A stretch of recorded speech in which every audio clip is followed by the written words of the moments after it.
Now, let's discuss the Bangsamoro, with your kind permission.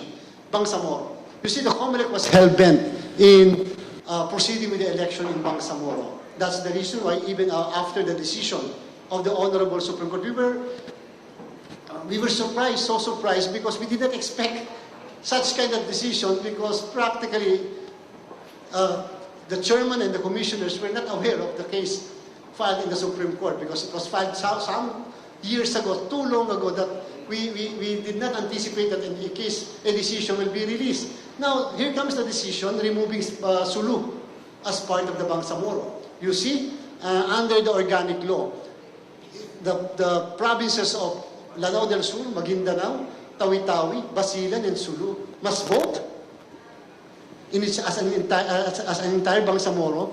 And it so happened that during the voting for the plebiscite, Sulu rejected being included in the Bangsamoro.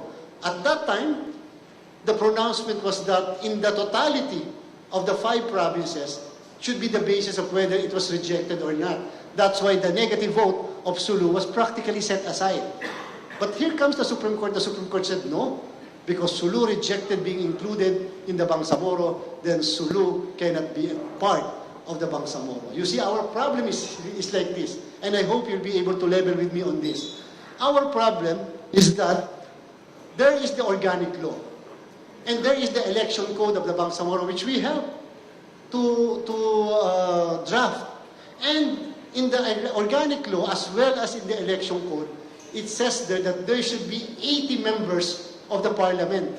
80 members of the parliament. 32 members to be elected based on the parliamentary districts. 40 members to be elected or based on membership in the political parties. And 8 members will be coming from the sectoral organization. No election yet in 2025. There will only be assemblies of the different sectors to choose who will be their sectoral representative to constitute the 8 sectoral representatives. So, but here comes now the problem. The law provides the election code as well as the implementing rules and regulation that there shall be 32 members to be elected by parliamentary district. If you're going to remove Sulu, what will remain will be 25 because there are 7 representatives from Sulu. The question is, can the COMELEC proceed with the election of only the 25 parliamentary districts and 40 members based on the political parties if that will not be 80 according to the law? Your commission and bank, your commission election decided it is our sworn duty to conduct the election no matter what. There is the law and there is our commitment under the peace process. We will proceed with the election no matter what. Until and unless your commission election is restrained by a higher court, then we will proceed. It is our commitment to our people in the Bangsamoro that there should be an election come May 12, 2025. So, at stands now, there will only be 73 members of the parliament. I will again repeat, 25 coming from the parliamentary district, 40 from the political parties, and 8 coming from the sectoral organization. If, and this is a legal issue that you might ask me, but I'm going to anticipate already, if the Bangsamoro will decide to reapportion the 7 seats of Sulu to the remaining 4 provinces, question, can we proceed with the election? Our answer is that we cannot wait for that.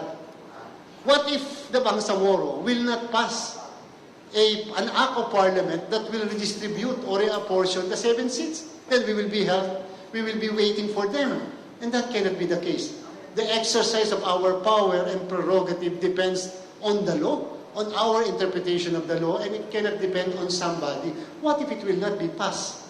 So again, in the meantime, we will proceed with the election as 73 only as basis. You know, in Bangsamoro, 16 regional political parties sought accreditation before the commission election.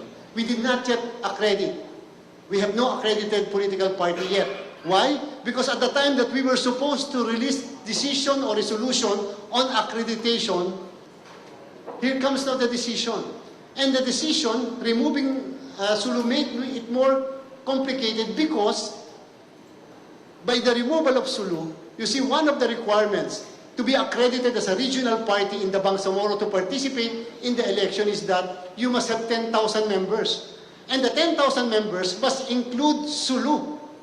And so if you remove Sulu, then there is no more 10,000 members. Therefore, that's no longer compliant with the election code, the implementing rules and regulation, and the organic law. Hence, we decided to postpone the filing of the certificates of candidacy from October 1 to 8. We decided that it should be done on November 4 to 9 to give more time on the political parties to be able to complete the requirements for accreditation. Because we would like as much as possible many participants in this first parliamentary election.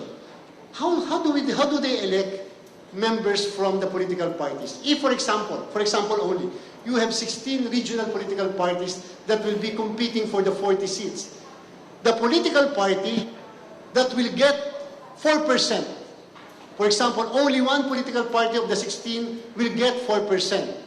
That political party will get the entire 40 seats. But if there are for example, two political parties with 4% or more than 4%, then it will be divided or subdivided proportionately between the two.